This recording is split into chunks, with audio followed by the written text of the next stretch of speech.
We are AWP. Hello and welcome to the latest episode of the AWP podcast. We are AWP Voices. In this edition, we're lucky to be joined by Dr.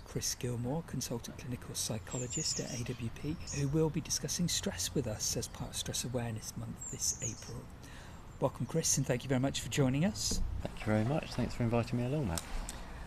So, I don't know about you, but we had a bit of a stressful time planning this, organising a date to do it, and then I've had a stressful morning planning and getting ready for all of this and sort of stressing about actually asking the questions and building up to it. So stress is with us every day of our lives, isn't it? It's one of those words that just gets thrown about and used quite a lot. Yeah, stress is it's kind of defined as a situation where the demands you perceive on yourself are greater than the resources you perceive yourself to have.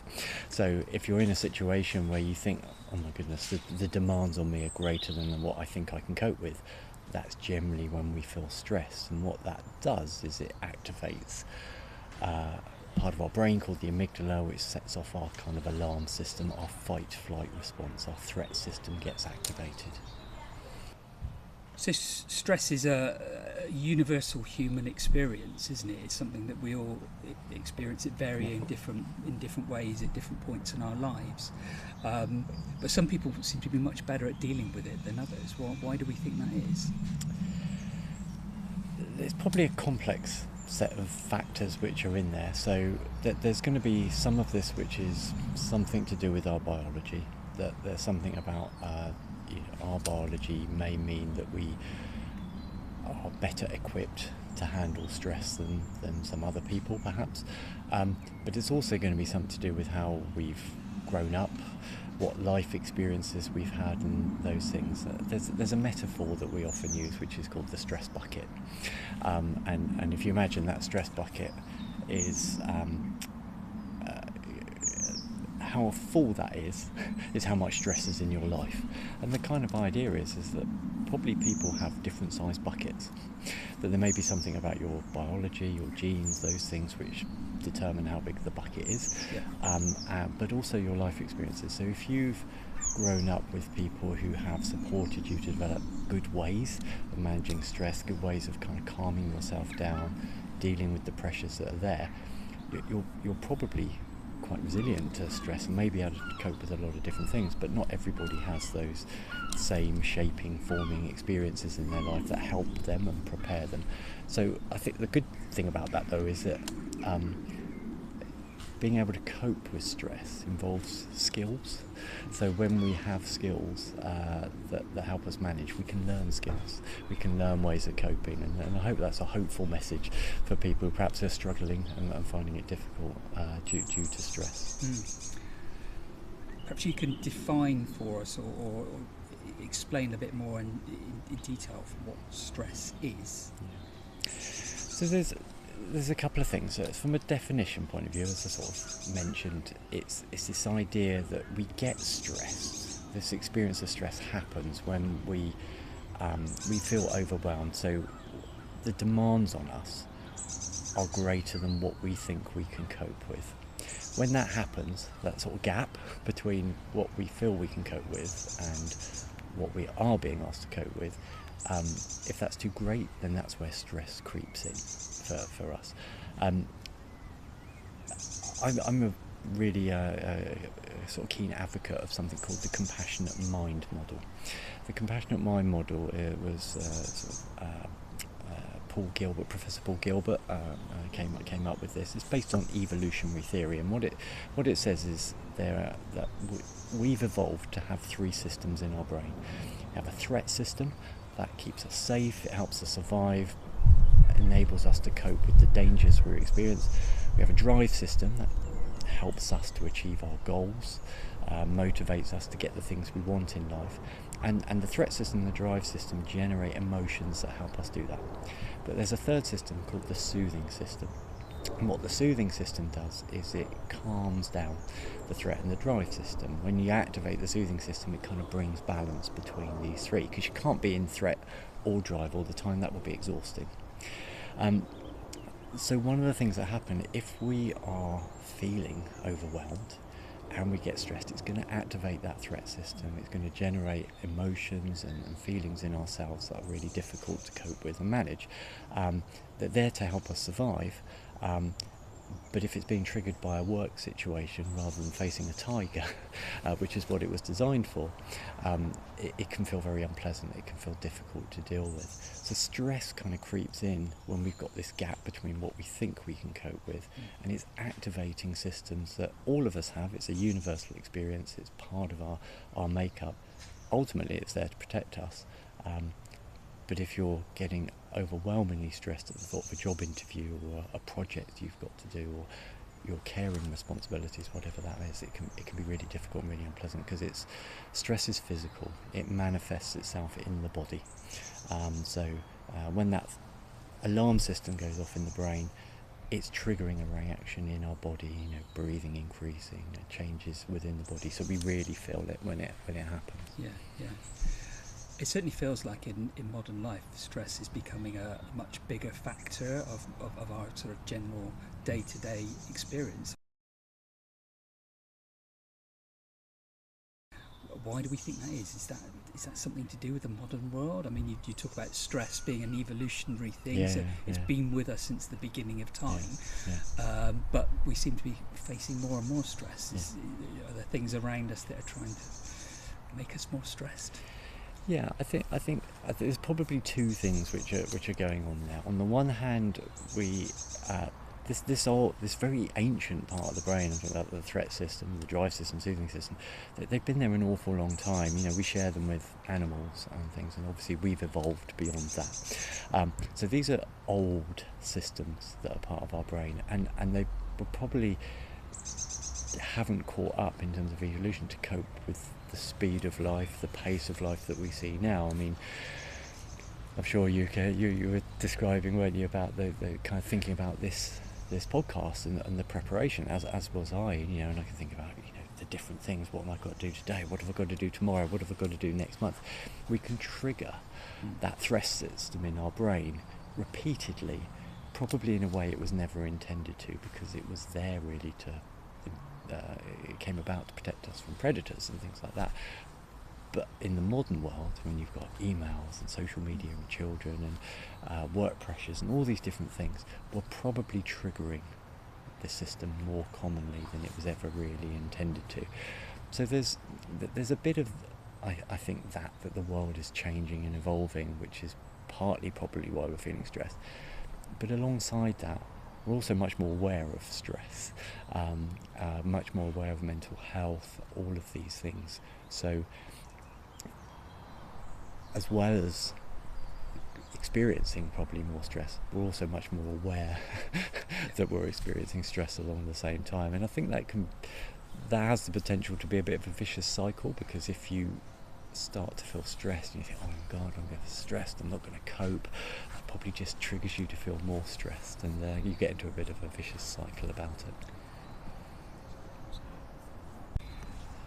So it's a good thing and a bad thing then, really, being aware of this, because obviously on the negative side, as you say, it can make us more stressed. But on the positive side, then I guess we can start to do something about it, because we can start to put in some practices, some techniques, some ways of coping with this sort of this feeling, this emotion that we experience. How can someone tell when they've crossed that line into sort of something becoming a bit more than just everyday stress? Sometimes the word insidious is used to describe stress, and it's a funny word, but it's that sense of stress can creep up on you without you noticing it sometimes, and that can be a problem, because all of a sudden we notice it when we're feeling really overwhelmed, but often it starts subtly.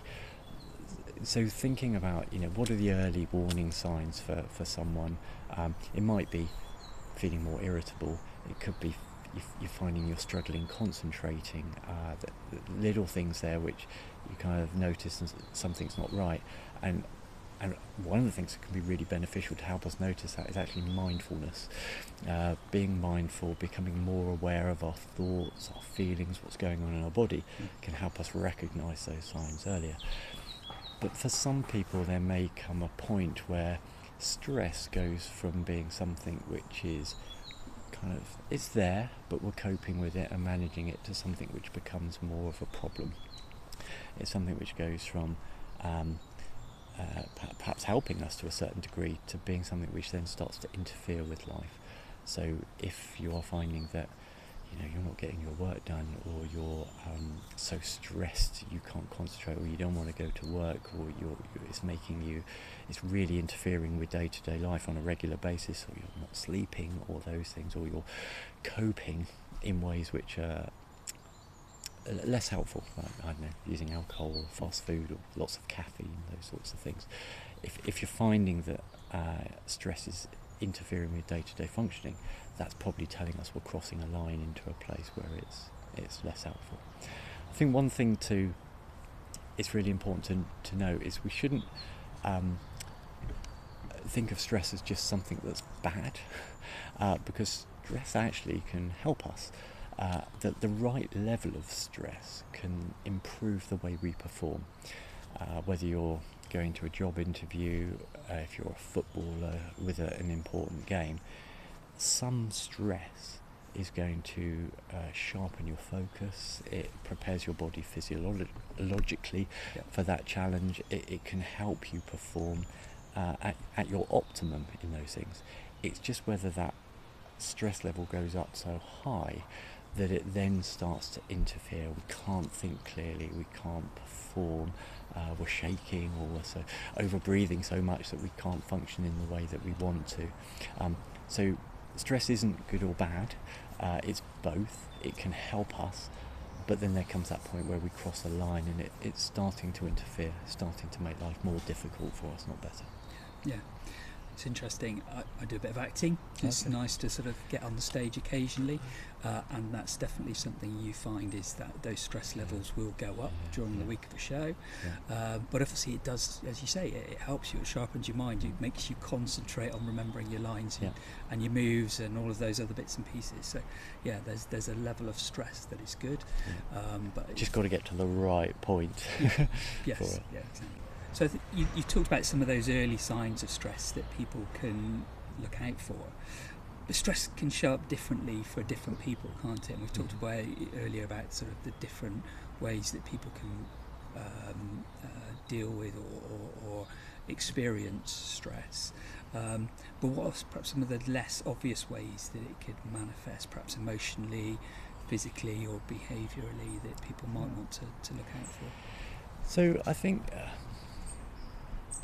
as I was saying, sometimes it creeps up on us and it's hard to notice. But I guess the thing to think about is to try and notice what's going on day to day. If something doesn't feel right, then kind of scanning back through ourselves, our life can help us focus. But it is probably going to be things like you're not able to concentrate, or you're finding it really difficult to make decisions, or you've got thoughts that keep kind of tumbling around your head. Perhaps you're struggling to meet deadlines at work, or you're finding it really difficult to meet all the different challenges which are there in your life. There can be various things which might be giving us some signs, but you might not necessarily notice it. Sometimes other people notice it better than us. They notice something's shifted. You're a bit grumpy at the moment, or you're a bit irritable or something like that. So kind of noticing what other people are, how they're responding to us, can give us clues sometimes. There isn't a way that stress affects people. It affects people in lots of different ways, and I think that's why it's hard to say it's going to be like this or it's going to be like that. It's just noticing, I think, if things feel different, but also being aware of how you feel in yourself. Because for the most part, when people feel stressed, it is very physical.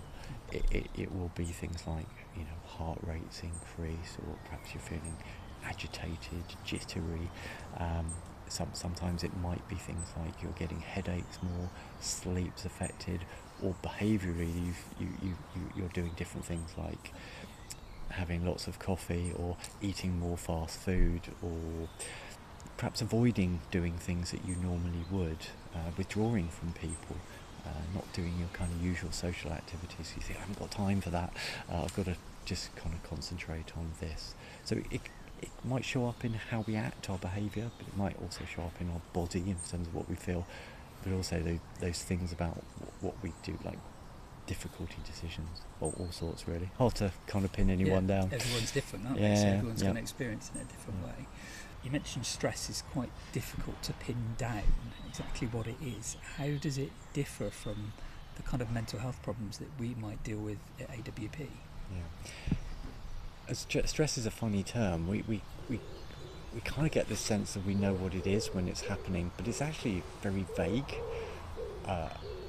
What is stress? As a clinical psychologist, what I'm used to working with people who have kind of quite specific needs. They're having panic attacks, or they have obsessive compulsive disorder, and all of these things stress people.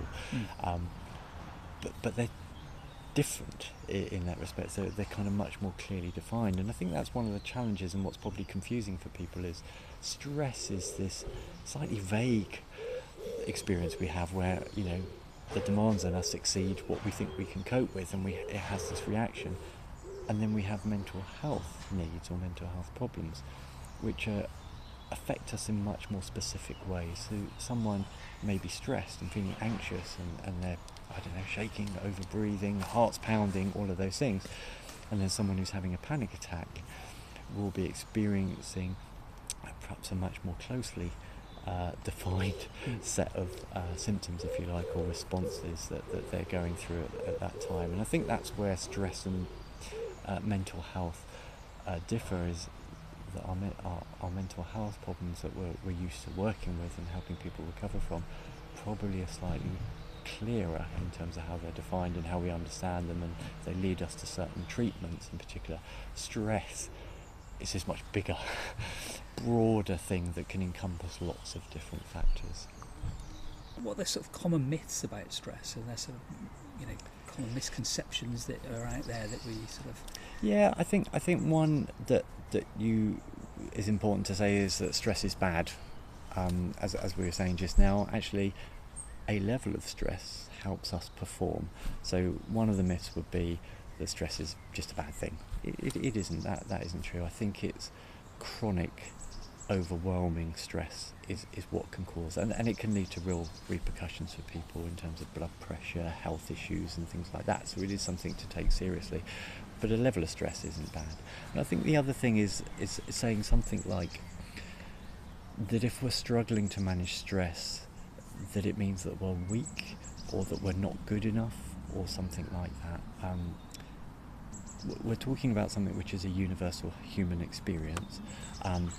It isn't a character flaw, it's something physical that we experience when we get stressed. Ultimately, it's part of our system to help protect us and to warn us that things aren't right, that there's dangers or threats in our lives.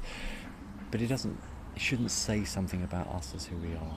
If you have, in a workplace, one employee who seems to be able to manage all the demands on them, and someone else who is struggling a little bit more, we shouldn't be judging that person for it. It's not a character flaw or a weakness in personality. It's just difference, but we all get it. As we're going back to that stress bucket, sometimes some people have learned, perhaps have more skills, more ways in which they can cope with the stress compared to other people, and we probably just need to help those people develop some new skills, or make sure that the amount of work they've got, the responsibilities are right for them. And you mentioned that universal human experience, and that should make it easier to talk about, shouldn't it? It should be something that, because we all face this, we all deal with it, it should be something that's easy for us to talk about. Why is it so difficult to open up sometimes and talk about your stress?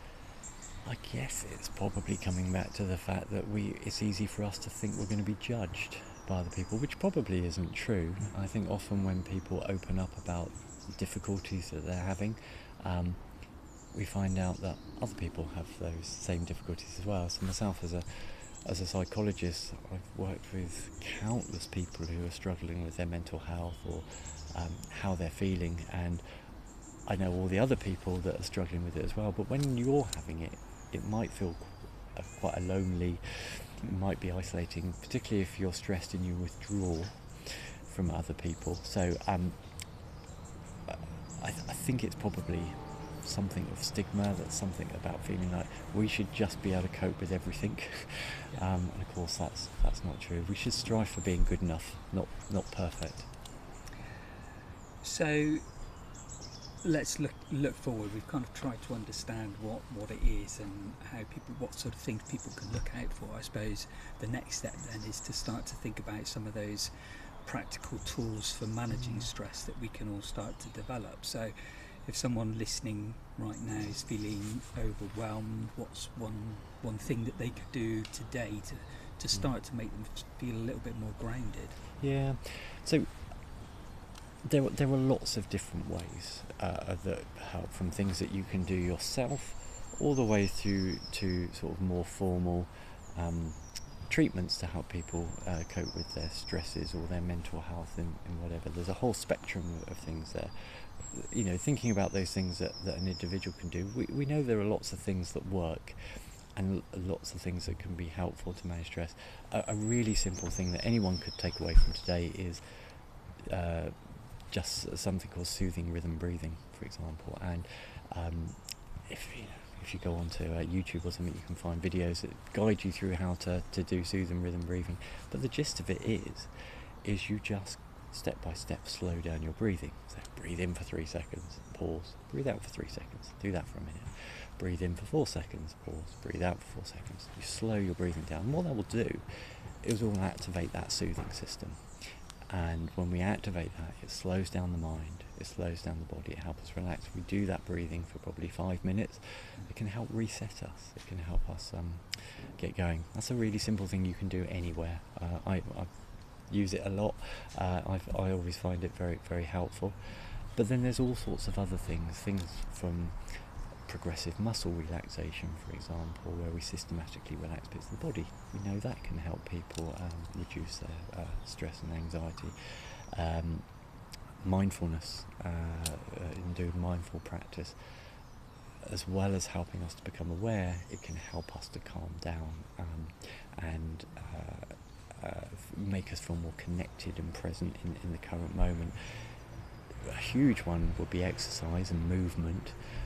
We know there's a lot of evidence that exercise is brilliant for our mental health and well-being. I'm a keen runner, so I love getting out running, and that's one of the main things I do to sort of help me manage stress, and that works for me. That might not work for everyone, but some kind of movement can help us reset when we're feeling stressed. And also kind of getting outside into nature. It's lovely doing this podcast outside. There's bird song, there's the fresh air, there's a little robin kind of skipping across the lawn over there, and all of these things sometimes can be enough when we're feeling stressed to just give us a pause and a reset and help us keep going. But then there's the more formal stuff that you can do. So for example, you might go and speak to your GP and they might say, look, I think you might benefit from either medication that helps to get you through a difficult period, probably as a more sort of shorter term solution, or something like a psychological therapy. Cognitive behaviour therapy, for example, is really effective at helping people manage anxiety when it's creeping in, because sometimes we get stressed for so long that it can develop into something like a more formal mental health issue that would benefit from treatment.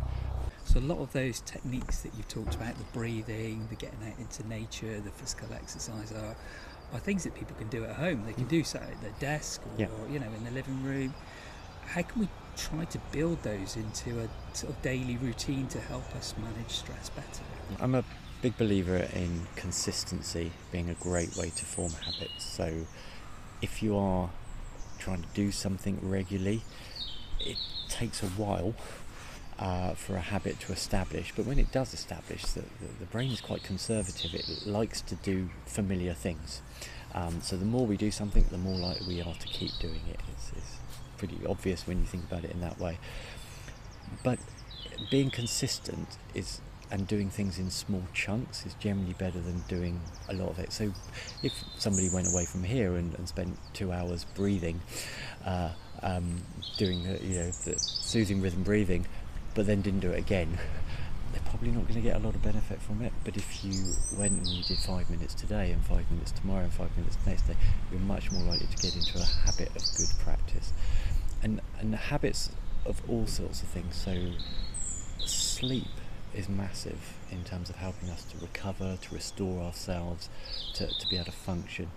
Getting into a good sleep habit, good habits in terms of taking breaks during the day, eating and drinking properly, making sure that we've got routines that are around socialising and fun things, not just the difficult work activities or the caring responsibilities. Well, we need a mixture of things, and the more that we have a good habit around these things, the more likely we are to kind of have buffers that help us to stay resilient to the impact that stress can have.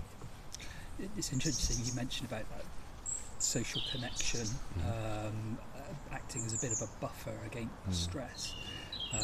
What does sort of research say about that, and how can we sort of build that in? Social connection is a massive thing. I mentioned exercise has lots of evidence to support it as something that helps us in all sorts of kind of ways related to our mental health, but social connection is really key. That social connection needs to be positive and supportive. Toxic, difficult, critical relationships with other people are probably going to make us feel worse or might add to the stress. But if I'm stressed about something and I go and talk to someone that I trust and I know cares about me and my well-being, and I talk about that with them, it can ease the burden, it can ease the load, it might help me to think my way through the problems, or they may be able to help me resolve the problem themselves. So having those social connections can make a massive difference, and not just for stress, across many different areas of our lives where we may be struggling. Good, positive, supportive social connections will make a huge difference. Does that social connection have to be in person? Obviously we've got technology now which we know can be quite a negative experience for many people, but offers a positive experience in terms of social connections for many people as well. So how can we get that balance right? I mean, there's something really nice about being with someone in person, isn't there? You're going to feel perhaps closer and perhaps a greater connection. But if that's not possible, then an online, or whether it's through Zoom or FaceTiming someone or just phoning someone, that connection there can equally be really valuable. It doesn't have to be face to face, but there's probably a slightly richer experience you get when you're in person with someone, which might suit you, might be better for you.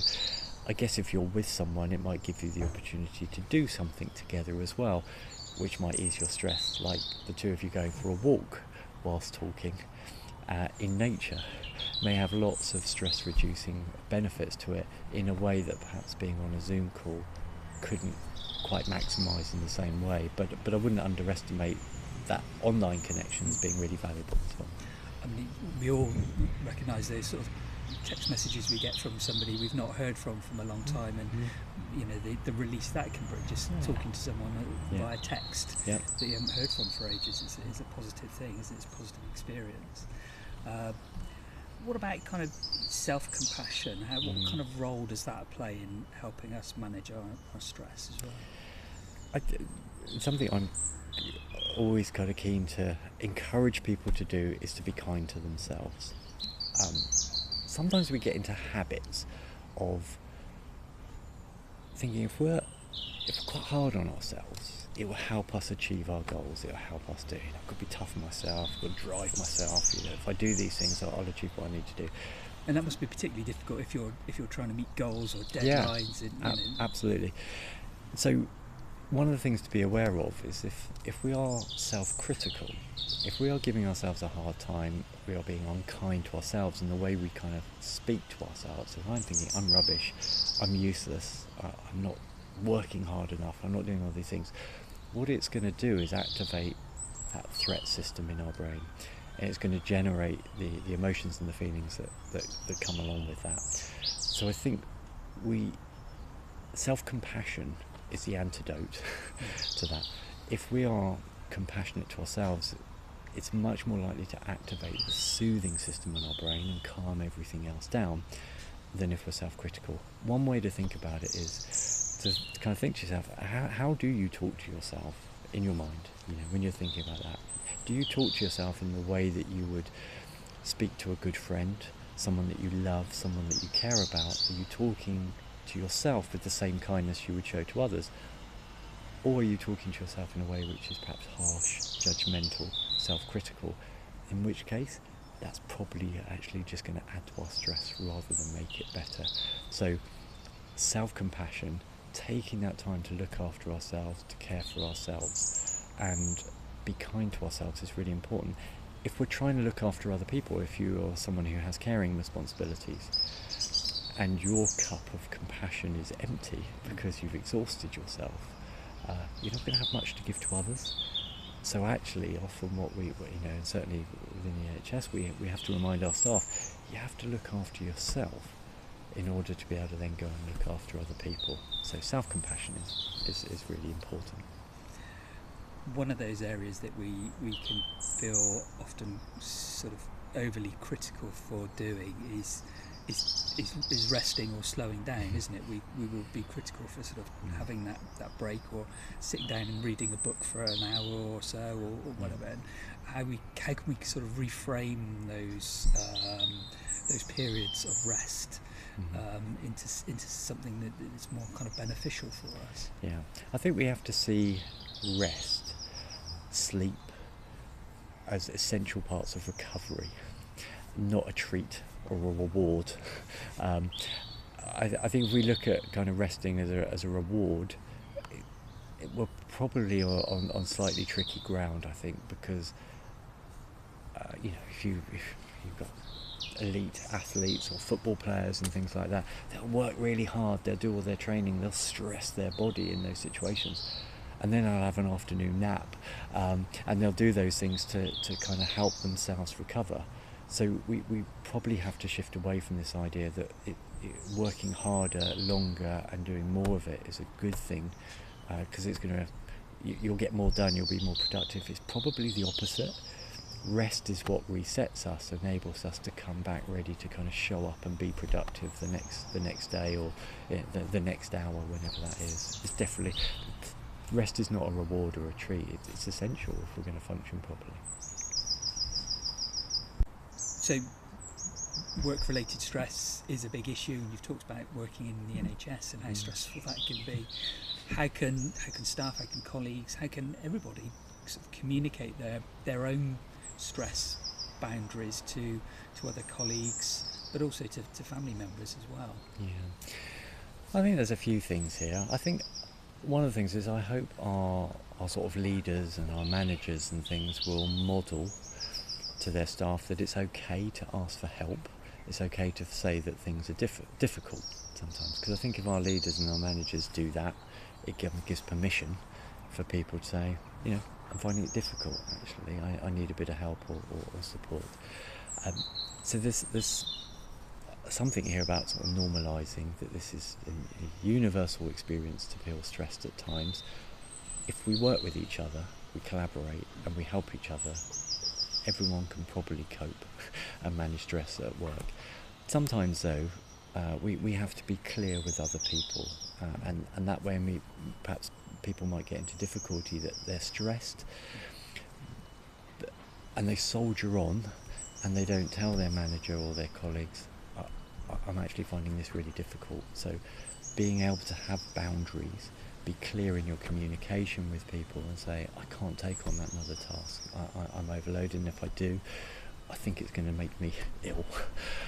I think if we're very clear with our communication and we make sure that we set boundaries as to what is appropriate, and also having boundaries between our work life and our home life, we need to make sure those two don't just kind of get really blurred and encroach on each other, so that we end up working at home or checking emails at home, that we keep those boundaries. I think that's important, but there's a few different things there which are probably things which an organisation needs to do, which is to kind of recognise, make this a normal experience and support people as best they can, but also people need to be able to say, I'm finding it difficult. Because actually, if you do that and you ask for help and you get it, your stress level will probably decrease and you'll probably perform a lot better. That might be a little bit simple in some respects, but it is a starting point. I appreciate sometimes people are in difficult situations, whether they're being bullied or harassed and things in work, and that's probably not going to work, and other solutions are probably required for that. And then for those people who, you spoke earlier about sort of no such thing really as good or bad stress. It's more about the levels of stress that you yourself are facing. What's the signs that someone might benefit from speaking to a mental health professional? What's the point at which someone might need to do that? And what would you say to someone who's kind of taking that step? Yeah.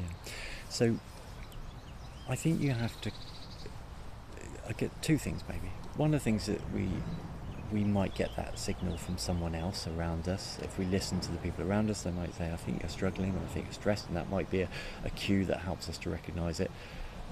But it's also trying to be aware of ourselves, and that's where mindfulness is really, really helpful, because it encourages us to be more aware of what we're thinking, feeling, what's going on in our body, and all of those things. We're more connected to the moment.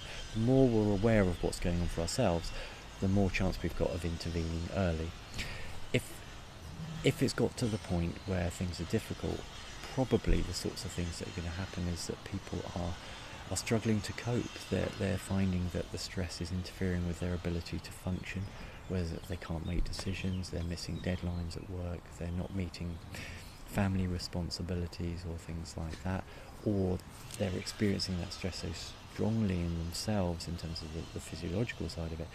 If somebody is finding it's interfering in their life more days in a week than it's not interfering, that's probably a good sign to perhaps think about either speaking to someone, getting some support or advice, and there are lots of places where people can get advice from, whether it's a sort of health channel like your GP, sometimes just speaking to a colleague, speaking to a family member. There are different places where we can explore support from, and I would really, if somebody is struggling, it's really interfering, then taking that step to open up to someone, talking to someone you trust, getting help can make a massive difference, because there are lots of things that can help.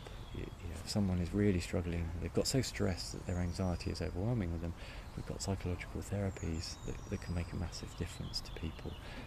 It can feel daunting. It might make you think, I'm not coping, this says something about me. I hope we can set that aside and say, this is normal, and in the course of someone's life, we're all probably going to have periods where we're more stressed and less stressed. That there are ups and downs.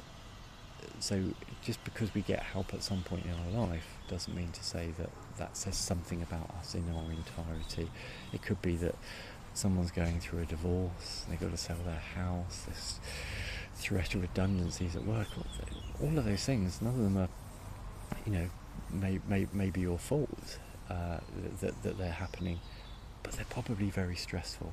And actually, if we get a bit of support to help us through that difficult period, things may settle down, and then we go on and we're back to our normal selves afterwards in time, once we've kind of recovered and healed for that.